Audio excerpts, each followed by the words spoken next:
Disturb किया गया, रोका गया, जाम लगाए गए, तब जाकर जितनी उम्मीद थी उससे ज्यादा लोगों ने साथ दिया। हमारी सभा को डिस्टर्ब करा रहे हो। मैं चैलेंज करता हूं मुख्यमंत्री जी को, आप आओ मुजफ्फरनगर, इतनी बड़ी सभा करके दिखाओ, आपको पता लग जाएगा। मुझे पता है ना कि मेरी एक आवाज पे क्या हो सकता है, मैं जानता हूँ इस बात को। मैं कह रहा हूँ मुझे 2 दिन लग जाते हैं जाम खुलवाने में, अगर मैं अपील कर देता पूरे यूपी के लोग आ जाओ। तुम सैकड़ों में अकेला चंद्रशेखर आजाद आ जाओ, बिल फाड़ कर दिखाओ, प्रमोशन रिजर्वेशन का जाओ। सत्ता की रैलियों को प्रशासन खुद से आगे बढ़ के करवाता है, सत्ता के मित्रों को, और हमें जो है रोकने के लिए एडी चोटी के जोर लगाए, डिस्टर्बेंस पैदा किया। इस मुजफ्फरनगर की धरती पर ये जो ऐतिहासिक जन सैलाब आया है, ये चेतावनी है दिल्ली और लखनऊ में बैठी सरकारों को कि आप साम दाम दंड भेद यूज करके हमारा मनोबल गिराने की कोशिश कर सकते हो, लेकिन कामयाब नहीं हो सकते। लेकिन अगर कल हम लोग बहुजन राष्ट्र के लिए निकल पड़े, फिर क्या करोगे? सरकार ऐसे ही करेगी कि भाई आ जाओ, यात्रा कर लो, सड़क खाली आ जाओ, करो, कमर कसनी पड़ेगी। जिस तरह SIR के जरिए जो है ना, अब वोटों पे डाका पड़ रहा है। आज हमारे लोगों को थोड़ा जंग लगा है, उनको लगता है कि अब समाज बदल गया। नहीं बदला है। समाज बदलने के लिए आपको ना पहले शक्ति बनानी पड़ेगी। न हम सफर से निकलेगा, न हम नसी से निकलेगा, हमारे पांव का कांटा हम ही से निकलेगा। और लोकतांत्रिक व्यवस्था में शक्ति सत्ता में है। जब तक सत्ता आपके हाथ में नहीं होगी, आप कुछ नहीं कर सकते। तमाशा देखते हैं, रोना धोना बंद करो, भीख मांगना बंद करो, सत्ता का प्रबंध करो, अपने पैरों पर खड़े होकर सत्ता बनाओ, भाईचारा बना के। अभी तो हमारा पिछड़ा वर्ग अधिकार सम्मेलन बाकी, अभी तो लखनऊ को करना है। कोई बस नहीं चलता हम पे, तो वो हमें हमारी जाति के नाम पे गाली दे के नीचा दिखाने की कोशिश करता, मुकाबला नहीं कर सकता हमारा।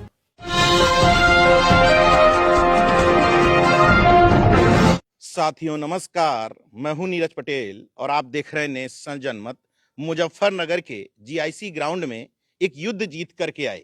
युद्ध शब्द का इस्तेमाल इसलिए कर रहा हूं क्योंकि युद्ध लड़ना पड़ा, शासन से, प्रशासन से, सत्ता से। इसके बाद तमाम लोगों को उस संविधान की शपथ दिलवा पाए जिस संविधान से ये देश चल रहा है। सांसद चंद्रशेखर आजाद जी मेरे साथ में हैं। मुजफ्फरनगर रैली को लेकर के जो सोच थी, जो परसेप्शन था पार्टी का, उससे बेहतर मानते हैं या उससे कमतर मानते हैं? रैली के दमखम के आधार पर देखेंगे तो जितनी उम्मीद थी उससे ज्यादा लोगों ने साथ दिया है। इवन जहां तक मेरे पास रिपोर्ट है तो कोई गांव ऐसा नहीं, चाहे किसी गांव से 4 आदमी आए हों, लेकिन बिजनौर, मुजफ्फरनगर, सहारनपुर, शामली, बागपत, मेरठ, ये जो बेल्ट थी, इसमें कोई ऐसा गांव नहीं था जहां से लोग ना आए हों। कस्बों से भी आए, गांव से भी आए, लेकिन कोई गांव बचा नहीं। ये एक बड़ा जो है बदलाव है कि हर गांव में आजाद समाज पार्टी की टीम, भीम आर्मी की टीम पहुंच गई। तो एक बड़ा सम्मेलन हुआ। जिस तरह का डिस्टर्बेंस हुआ, इतनी बड़ी रैली होने के बावजूद, हालांकि ठीक है हम लोग विपक्ष में हैं तो विपक्ष के साथ इस तरह का सलूक करना सरकार को जायज है। क्या तो अपने लिए करेंगे, अपने मित्रों के लिए करेंगे प्रबंध, हमारे लिए क्यों करने लगे? लेकिन एक कड़वी बात यह है कि जिस तरह से बड़ी गाड़ियों को नहीं रोका गया, रूट डाइवर्ट नहीं किया गया और हमारी गाड़ियां जाम में फंसी रही। और मैं आपको विश्वास दिला कहता हूँ, आप पता करवाना, सैकड़ों बसें ऐसी थी जो रैली के खत्म होने के बाद तक भी रैली स्थल पर नहीं पहुंच पाई। 8-8, 10-10 किलोमीटर बस रोक दी गई। नाम को भी पुलिस के लोग नहीं थे। इतने लोग तो अगर मैं कहीं वैसे झूठ की खबर भेज दूं तो मुझे रोकने आए थे। जितने लोग जो हैं वहां लगे हुए थे, तो वो प्रबंधन नहीं था। हमारे वॉलंटियर फोर्स के लोगों ने जितनी मेहनत कर सकते थे, हमारी जो है लीगल सेल के लोग और हमारी जो है मिशन 78 की टीम ने जिस तरह का ऑर्गेनाइजेशन जो है और इस कार्यक्रम को ऑर्गेनाइज करने में मदद कराई, और फिर पार्टी, भीम आर्मी और आजाद समाज पार्टी के जो कार्यकर्ता हैं जमीन के, उन्होंने जो रोल अदा किया वो बहुत शानदार था। और हमेशा की तरह आज फिर उन्होंने मेरे पार्टी के संगठन के मान सम्मान को 4 चांद लगाए। बड़ी संख्या में आए और आप समझिए कि सर्दियों के दिन है और 4, 4:30 बजे तक डटे रहना, ये बहुत शानदार वो थी। और इतने व्यवधानों के बाद, इतनी जो है डिस्टर्बेंस के बाद भी मंच पर आपने बहुत नाराजगी व्यक्त की शासन प्रशासन के रवैये को लेकर। पुलिस जो होती है, एडमिनिस्ट्रेशन, वो सरकार का होता है। आज उनकी है तो उनके हिसाब से काम कर रहा है, तो हमारे लिए व्यवस्था क्यों करेगा? लेकिन सब रैलियों में तो ऐसा नहीं होता, कई में व्यवस्था करते भी हैं। ठीक है, अब जिनके लिए कर रहे हैं उनको बधाई। अब हमारे लिए नहीं कर रहे हैं, हमें कोई नाराजगी नहीं। जब राजकाज बदल जाएगा तो फिर ठीक है, हम कोशिश करेंगे कि जब हमारा राजकाज, हमारी पार्टी का राजकाज होगा तो हम कोशिश करेंगे किसी को भी अगर रैली या विरोध करना है तो उनके लिए व्यवस्थित किया जाए। हम ऐसा नहीं करेंगे। देखिए, आप समझिए ना समस्या क्या है। सहयोग और असहयोग की बात नहीं। अगर इनकेस कोई घटना घट जाए, जिस तरह से बैरिकेटिंग तोड़ तो के जो है, जिम्मेदारी बनती है। हाँ बैरिकेटिंग तोड़ के लोग आगे आगे, अचानक कोई घटना घट जाए तो क्या नहीं हो सकता है। लाखों लोग थे ग्राउंड में, बिल्कुल। और पुल आप देखो, जब मैं स्पीच कर रहा था मैंने वो देखा, और मैं राइट साइड में देख रहा, पूरे पुल तब भी भर भर के चल रहे थे, बिल्कुल चल रहे थे, मैंने पूरा खुद ही ग्राउंड भरा हुआ था जब मैं आया 2 बजे। आप ये देखो, क्योंकि डिस्टर्ब किया गया, रोका गया, जाम लगाए गए, तब जाके ना एक बार में जो है, जहां 12 साढ़े 12 बजे तक लग रहा था कि कुर्सियां खाली है, वहां 1 बजने के करीब जो है वो जो हजूम आया है, 50-60 हजार आदमी एकदम से जो है, तो पूरा वो ग्राउंड जो है, जो इससे कुर्सी के खाली थे वो सब भर गए। और उसके बाद जो लगातार आते रहे, मैं तो गया हूं ना, मैंने बताया जिस रोड से जो वीआईपी रूट बना था मेरे, उस पे 5,000 आदमी मुझे रास्ते में मिले, महिलाएं हैं, बुजुर्ग हैं, नौजवान हैं, और अपना कंबल सर पे रख के और कैसे कैसे आ रहे हैं। तो मैं तो गदगद था उनकी हिम्मत को देख के। लेकिन मैं धन्यवाद दूंगा पूरे बहुजन समाज का, और साथ में उस समाज का जिस समाज ने अभी तक अपने अंदर जो क्रांति के भाव हैं, जिनका मनोबल गिराने के लिए जो लंबे समय सत्ता में नहीं रहा और तमाम तरह के प्रयास किए गए, आज भी उसके अंदर जो है, अगर उसको एक आवाज दी जाए, इतने जो है संघर्ष के भाव है, तो मैं उस अम्बेडकरवादी समाज का दिल से धन्यवाद करता हूँ। आज हमारे संत आए, गुरु आए, बुजुर्ग लोग, सम्मानित लोग आए, और आप ये बताइए कौन नहीं था, बहुजन समाज का कौन सा हिस्सा नहीं था। आज हमारे मंच पे सैन था, विश्वकर्मा था, पाल था, प्रजापति था, कश्यप था, सैनी था, लोधी था, यादव था, जाट था, गुजर था, कौन नहीं था। एक जाति जो है पश्चिम में, जिन 3 मंडलों में जो है, उसकी लीडरशिप ना ऐसा नहीं था, सब थे, मुस्लिम थे, शेड्यूल कास्ट की सब जातियां थी, जाटव थे, वाल्मीकि की संख्या बहुत थी, तो किसान थे, किसान आए बड़े पैमाने पे आशीर्वाद देने आया। देखो, मैं किसानों की राजनीति को समझता हूँ भाई। हमारे यहाँ जो अनुसंधान केंद्र लगे हुए हैं, 350 रुपए तो लागत आ रही है गन्ने की, आप 400 रुपए देके किसान को बेवकूफ समझ रहे हो।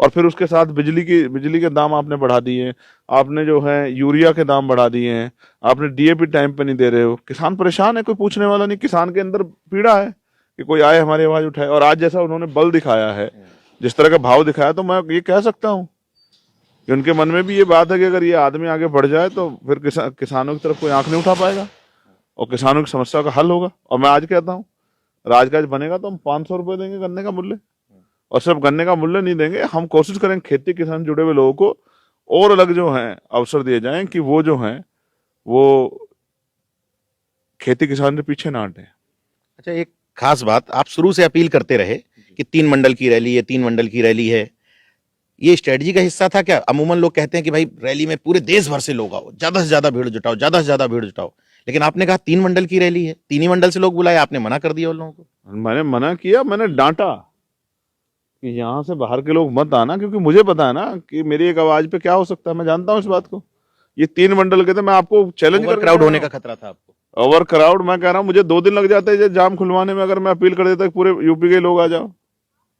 आप समझो ना मेरी बात को, आप समझने को, मैं जानता हूँ, मैं यहाँ पला बड़ा हूँ, मैं इनकी नाराजगी को भी जानता हूँ, मैं इनके विरोध को भी जानता हूँ, मैं इनके समर्थन को भी जानता हूँ। मेरी तरफ कोई आंख उठती है तो जान की बाजी लगा देते हैं, तो मैं इस बात को समझता हूँ। मैं अपनी पार्टी की लीडरशिप का भी धन्यवाद दूंगा, हमारे आजाद समाज पार्टी की जो लीडरशिप है उनका, भीम आर्मी के जो हमारे नेता हैं, भाई विनय जी का, कमल भाई का, महक भाई का, प्रवीण भाई का, तमाम भीम आर्मी के साथी, रजत साहब जो जिला अध्यक्ष हैं वहाँ के, तमाम साथियों ने बहुत मेहनत की, सभी 14 जिलों के जिला अध्यक्षों ने मेहनत की, और आजाद समाज पार्टी भाई रविंद्र भाटी जी का, प्रदेश अध्यक्ष सुनील चित्तौड़ जी का, सतपाल जी का, तमाम साथियों ने, गाजी जी का, तमाम साथियों ने दिन रात मेहनत की, कोई तोड़ ही नहीं उनका। हमारे जिला अध्यक्ष जी, हमारे मंडल के जो लीडरशिप हैं, जोगिंदर साहब, श्री साहब, दीपक साहब, तमाम जो हमारे साथी हैं, उन सब लोगों ने, जीतोड़ में अमित कसाना जी, तमाम लोगों ने मेहनत की, और उसका परिणाम था। और बिजनौर का तो मैं किस तरह से धन्यवाद करूं, बिजनौर तो हमेशा जो है मेरे साथ कंधे से कंधा मिला खड़ा है। बिजनौर ने अपने आप को साबित किया। और आपको मैं बताऊं, जब मैं वहां से रैली के बाद चला तो मुझे फोन आया कि साहब पुलिस हमारी गाड़ी नहीं आने दे रही। मैंने कहा कितनी गाड़ी है? कि नजीबाद विधानसभा की 25 बसें हैं सर, हम लोग आना चाहते हैं। तो मैंने कहा भैया अब तो रैली खत्म हो गई मेरे भाई, अब क्या करोगे, अब तो वापस चले जाओ।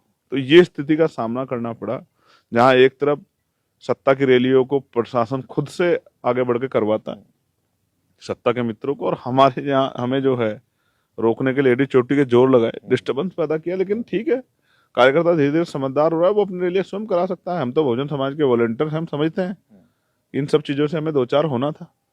50 लाख संविधान शपथ, एक ऐसे समय में जब एक बड़े वाले का छोटा भाई यात्रा निकाल रहा है कि हम हिंदू राष्ट्र बनाएंगे, सनातन राष्ट्र बनाएंगे और ये बनाएंगे, उस समय आप संविधान की शपथ दिलवा रहे हैं और कह रहे हैं उसमें शब्द भी आया है पंथ निरपेक्ष, धर्म निरपेक्ष। क्या मकसद है इसका? नीरज भाई, इनका जिक्र करके जो है ना, और प्राइम मिनिस्टर ने जैसे कहा कि मेरे छोटे भाई, वो छोटे भाई हैं, पॉलिटिकल मोहरा है, उसके अलावा कुछ नहीं। अब मैंने तो आज उसके बारे में कहा कि वो कह रहा था भाई जो है हम यात्रा निकाल रहे हैं और हम तो पर्ची देख के बताते हैं भविष्य, और कहता हमारी सेवा का लाभ ले लो, भाई हम ये बता देंगे तो उससे उसको ये नहीं पता लगा कि वो दिल्ली से 100 किलोमीटर पे था और दिल्ली में एक बम धमाका हो गया, ठीक है, टेररिस्ट एक्टिविटी होगी, तो उसके इंद्रियों ने काम नहीं किया, खुद ही के 25,000 गद्दे चोरी हो गए। हाँ, अपने गद्दों की रक्षा नहीं कर पाया वो बताओ क्या रक्षा करेगा, आप समझो। और कहता मैं कहना नहीं चाहता था, मुझसे बुलवाया जा रहा है, तो भाई तेरे गद्दे चोरी हो गए, तुझे नहीं पर्ची नहीं देखी तूने कि गद्दे कहाँ चले गए हैं? कभी कभी कहता है भाई वो आगे चल के जो खाना खाया था, मतलब किस तरह की आप समझो तमाशबीन आदमी है वो, डमरू बजा के जो है तमाशा करता है, जिससे सरकार उसकी तरफ उनका ध्यान आकर्षित हो। और धर्म तो आप समझते हैं इस सरकार में वैसे धर्म को इतना बढ़ावा दिया जा रहा है, फिर धर्म के नाम पे बड़ी बड़ी यात्राएं होती है। मेरा सवाल ये था कि आप जिस राष्ट्र की मांग कर रहे हैं वो तो असंवैधानिक है, लेकिन अगर कल हम लोग बहुजन राष्ट्र के लिए 85% बहुजन समाज के लोगों को मुख्य धारा में लाने के लिए बहुजन राष्ट्र की मांग के लिए निकल पड़े, फिर क्या करोगे? फिर सरकार ऐसे ही करेगी कि भाई आ जाओ यात्रा कर लो, सड़क खाली आ जाओ कर लो, आप समझो। ऐसी करेगी जो आज किया है। ठीक है, हम ऐसे हालातों से लड़ने वाले लोग हैं, हमने जेलें काटी हैं, मुकदमे सहे हैं, षड्यंत्र देखे हैं। हम ये मानते नहीं भाई हमारे ऊपर संतों गुरुओं महापुरुषों का, हमारी बहनों का, हमारी माओ का, हमारे परिवार के बड़े लोगों का, अभिभावकों का आशीर्वाद है, वरना आप समझिए कहाँ रैली करने की हिम्मत और कहाँ जो है कोई सरकार के खिलाफ बोल पाता है। ठीक है, अब एक सवाल आज मैं आपको फिर कह रहा हूँ, प्रमोशन में रिजर्वेशन का बिल उस समय फाड़ दिया था, अब मैं अकेला हूँ पार्लियामेंट में, किसी में हिम्मत हो हम लाएंगे कोशिश करके बिल, प्राइवेट मेंबर बिल, किसी में हिम्मत हो तो फाड़ के दिखाए, सत्ता और विपक्ष हो। अब समझो ना, समाज मूर्ख नहीं है, हमारे लिए रहबरे आजम हैं मान्यवर काशीराम साहब, हमने उनको गुरु मानते हैं, गुरु का दर्जा माँ बाप से बड़ा होता है। उनकी जयंती की छुट्टी आपने खत्म कर दी और आप अपने आप को इन वर्गों का हितैषी कहते हो। ठीक है, बहुत कुछ है जो आज समाज के सामने रखा है कि समाज को समझ आ जाए कि कोई बिहार जा कह देता कि ये ए टीम है, बी टीम है, सी टीम है। ठीक है, हर कोई स्वाभिमान रखता है, ऐसा इलाज करेंगे सब लोग याद रखेंगे। अब हम मैदान में, ऐसा थोड़ा ही कि कोई कुछ भी कह देगा। ठीक है, समय बलवान होता है। इतने लाखों लोगों को संविधान की शपथ दिलाने का क्या मकसद है? देखिए नीरज भाई, जो माहौल अभी चल रहा है, ऐसे माहौल को हमें समझना पड़ेगा। ऐसे में संविधानवादियों को कमर कसनी पड़ेगी। जिस तरह SIR के जरिए जो है ना, अब वोटों पे डाका पड़ रहा है और इतने कम समय में आप कह रहे हैं कि आप कैलकुलेट कर दो, और जिस तरह की ऑडियो आ रही है कि पिछड़ों के वोट काट दो, आप समझो कि हम लोगों के अंदर चिंताएं हैं। तो ऐसे में मतलब संविधानवादियों को जागरूक करना, उनके अंदर चेतना पैदा करना और उनको ये बताना कि भाई उनको करना क्या है। जैसे मैंने कहा है कि भाई आप खाद डाल लो जाके, अब जो 30,612 बूथ हैं इन 14 जिलों में, आप जाओ और खाद डाल दो, और खाद डाल के एक एक वोट सुनिश्चित करो कि हमारा, क्योंकि वोट हवा में नहीं मिला ना, ये बाबा साहब अम्बेडकर का दिया अधिकार है हमें, ये उनकी शक्ति है, उसको जाने नहीं देंगे ना। कोई SIR के नाम पे काट दे वोट, कैसे काट देगा? SIR के लिए पूरी तैयारी है। पूरी तैयारी है। कल हम लोग अपील करेंगे कि एक रोटी कम खाएं, अपने बूथ को संभालें, एक एक वोट को संभालें और एक एक वोट को संरक्षित करने का काम करें, और जो नए वोट है बनने वाले उनको बनवाने का काम करें, खाली ना बैठे। ये सबसे इंपॉर्टेंट काम है।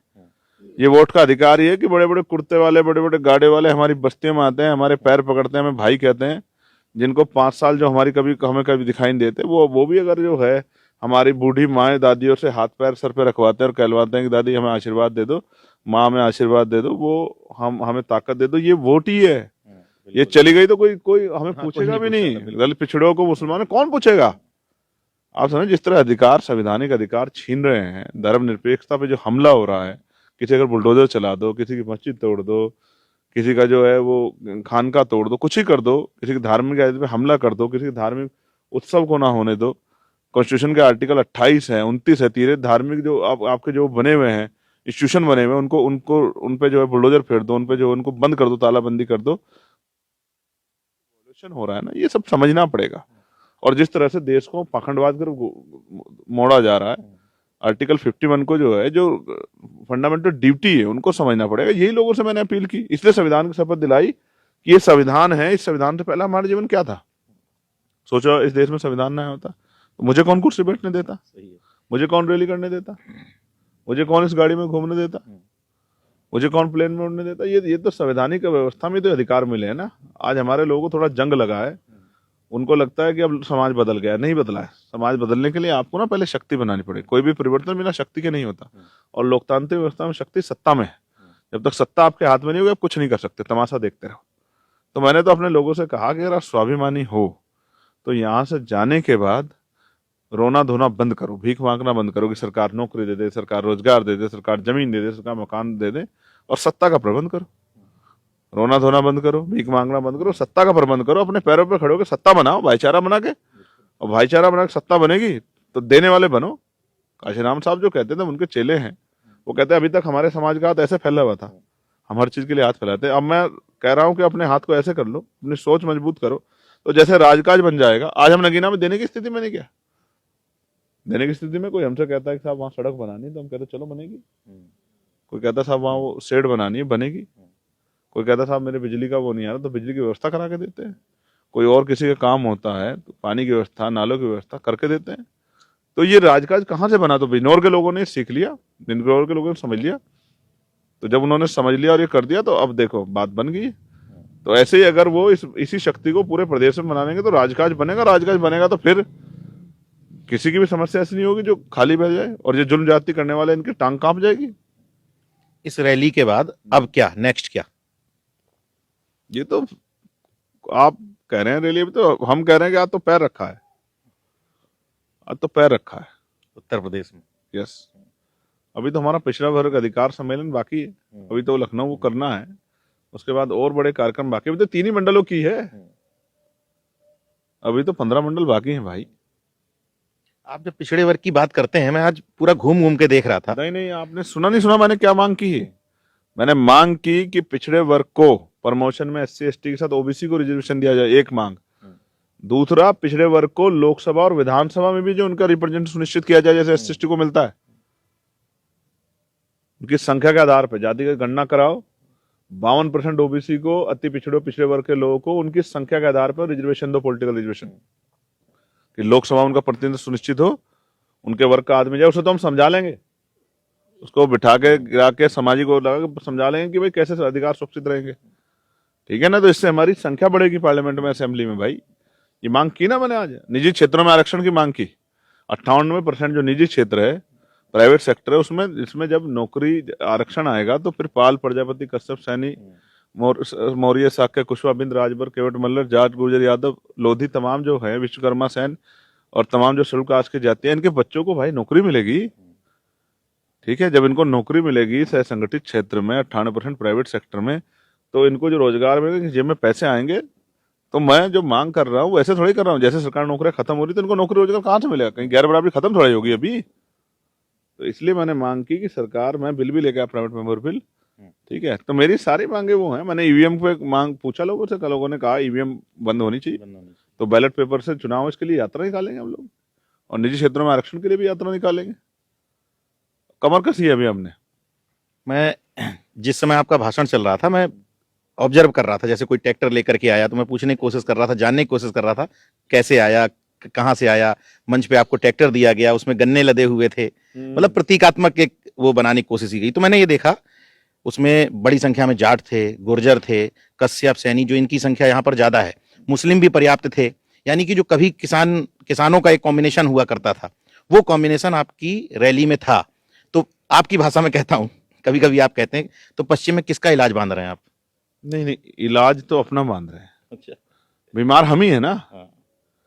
भाई बीमार हम है, और अपना इलाज बांधेंगे, अपनी दवाई करेंगे, तभी तो सुरक्षित होंगे ना, तभी स्वस्थ होंगे ना भाई। बीमार क्यों है कि आज भी आजादी के 75 साल बाद भी बीजेपी कांग्रेस की सत्ताओं ने हमें ये दिया है कि आज भी प्रधानमंत्री आवास योजना के जरिए आवास बन रहे हैं।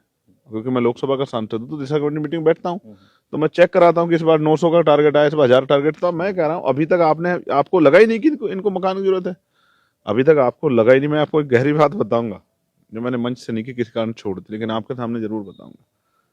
अभी तक हम मकान की व्यवस्था नहीं करा पाए, अभी तक हम अच्छे भोजन की व्यवस्था नहीं कराए, अच्छे पीने के पानी की व्यवस्था नहीं करा पाए भाई। अच्छे कपड़ों की व्यवस्था नहीं करा पाए, अच्छे रोजगार की व्यवस्था नहीं करा, अच्छे स्कूल नहीं बनवा पाए, अच्छे कॉलेज नहीं बनवा पाए, अच्छे अस्पताल नहीं बनवा पाए, तो इस जो सत्ता ने हमें दिया क्या है? जो कहीं कहीं लाख करोड़, 8 लाख 8,736 636 736 करोड़ रुपए के जो बजट उत्तर प्रदेश का, जा कहाँ रहे हैं भाई? कहाँ जा रहे हैं? किसके पेट में जा रहे हैं? गरीबों तक तो नहीं पहुंच रहे। तो अपने लोगों के टैक्स के पैसे का हिसाब मांगने के लिए मैं आज वहां था।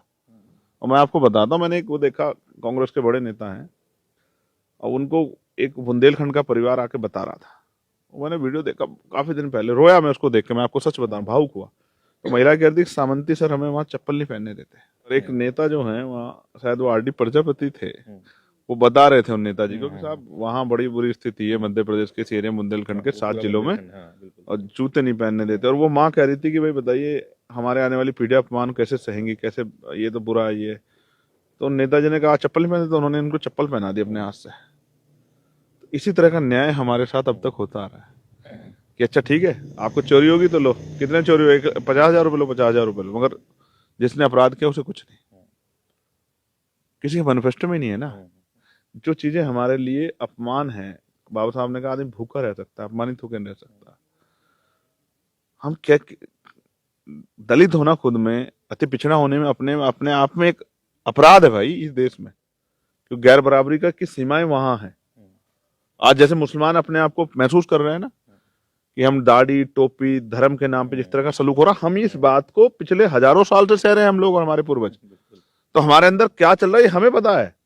जब सामने वाला कोई बस नहीं चलता हम पे, तो वो हमें हमारी जाति के नाम पे गाली दे के नीचा दिखाने की कोशिश करता, मुकाबला नहीं कर सकता हमारा। तो इसलिए मैं कह रहा हूं, इसी तरह का न्याय हो रहा है कि ठीक है आपको चप्पल नहीं पहनती तो मैंने आपको पहना दी। और मैं कह रहा हूं, अगर मैं उनकी जगह शक्ति में होता तो चप्पल नहीं पहन दे रहा, उसके गले में चप्पल की माला पहना के ना उसको वहीं घुमाता चौराहे पे। क्या फायदा उस नेता का जो अपने समाज की बहन बेटियों की रक्षा ना कर सके। हम तो अभी नीरज भाई थोड़े से अंदर से मजबूर हैं कि सत्ता में जो लोग बैठे हैं, कभी इनको हराओ इनको दे दो, उनको हराओ इनको दे दो। हमारे लोग नहीं समझ पाए कि भाई किसी को लोकतांत्रिक व्यवस्था में किसी को वोट देने से आपका भला नहीं होगा। अपने विचार के व्यक्ति को अपनी शक्ति बनाने से, अपनी ताकत बनाने से, अपना दल बना के मजबूत करने से। देखो उसका उदाहरण बताता हूँ, बाबा साहब ने दल क्यों बनाया? क्या बाबा साहब इतने खाली थे कि दल बना के और वोट के लिए समाज को तैयार करते घूमते? दल तो उस समय कांग्रेस भी था, अकाली भी था, लेफ्ट भी था, मुस्लिम लीग भी थी। तो क्यों बनाया? क्योंकि बाबा साहब ने देखा कि जो हमारी समस्या है तो उनके लिए समस्या ही नहीं है। आज जैसे मुसलमान की समस्या किसी के लिए समस्या ही नहीं है। उसका बुलडोजर चल जाए, उसको उठा के जेल में बंद कर दे, उसको लाठी मार दे, उसकी दाढ़ी पकड़ के वो कर दे, उसकी टोपी उतार कर दे, उसको मस्जिद में ना जाने दे, उसकी मस्जिद को तोड़ दे, उनके लिए समस्या नहीं है ना नेताओं के लिए। ऐसे लिए दलित उनके लिए कभी समस्या रहा ही नहीं, दलितों का स्वाभिमान समस्या रहा ही नहीं, अति पिछड़ों स्वाभिमान समस्या रहा ही नहीं कि उनका सामाजिक बहिष्कार हो जाए, उनको गांव के बाहर निकाल दे, उनको जूता मार दे, उनको थूक चटवा दे, उनके सब पेशाब कर दें। ये उनके लिए कभी समस्या रही नहीं। लेकिन हमारे लिए क्या है, ऐसे जीवन से तो मरना अच्छा है ना। तो बहुत घाव है भाई, हमारे लोग धीरे धीरे समझ के समझदार हो जाए तो फिर बताएं लोगों को कि लोकतांत्रिक व्यवस्था किसके लिए बनी थी। राजे रजवाड़े तो जब राजतंत्र तब भी राज करते थे ना, तो गरीबों के लिए था लोकतंत्र। इसमें भी राजे रजवाड़े पैसे वाला के घुस गए तो गरीब पीछे रह गया। इससे षड्यंत्र है, जानबूझ के इसको पैसा इतना इसमें लगा दिया गया कि गरीब का बेटा आगे ना आ सके। और हाँ, षड्यंत्र को हम तो समझते नहीं भाई।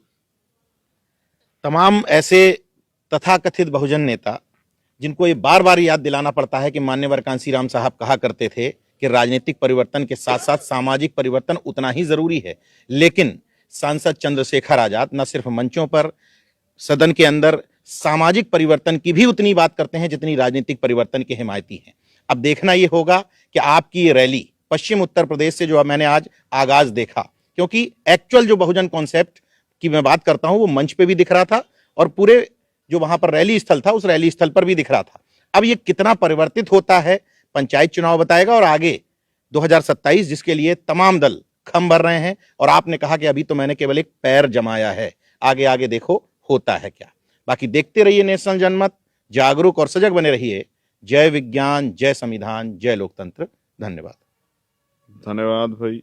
हालांकि तैयार रहिए, अब मेरे जो विरोधी हैं वो कुछ ना कुछ तो आपको कहेंगे, कोई फर्क नहीं पड़ता। और वो राजेश खन्ना जी का वो गाना याद आता है कि कुछ तो लोग कहेंगे, लोगों को काम है कहना। सबसे बड़ा रोग क्या कहेंगे लोग। तो जैसे फूले साहब ने कहा कि अगर परिवर्तन के लिए संघर्ष करोगे तो पहला विरोध घर से ही होगा। बिल्कुल। घर से परिवार के लोग करेंगे, मित्र करेंगे, पत्नी भी कर सकती है, अगर पत्नी इस काम करेगी तो पति भी कर सकता है, शत्रु भी कर सकता है। तो अगर इनसे डर गए तो काम नहीं कर पाएंगे। तो जिसको जो कहना हो करे। मैं लोगों से अपील करूंगा कि एक मौका वो हमें दें, फिर आप फिर ना कर पाए फिर जितना आलोचना कर सकते हैं मैं करें। खुद ही करूंगा। हाँ, लेकिन एक मौका दे, फिर बताएं कि चंद्रशेखर आजाद से अच्छी सेवा उनकी कोई कर सकता है क्या। शुक्रिया।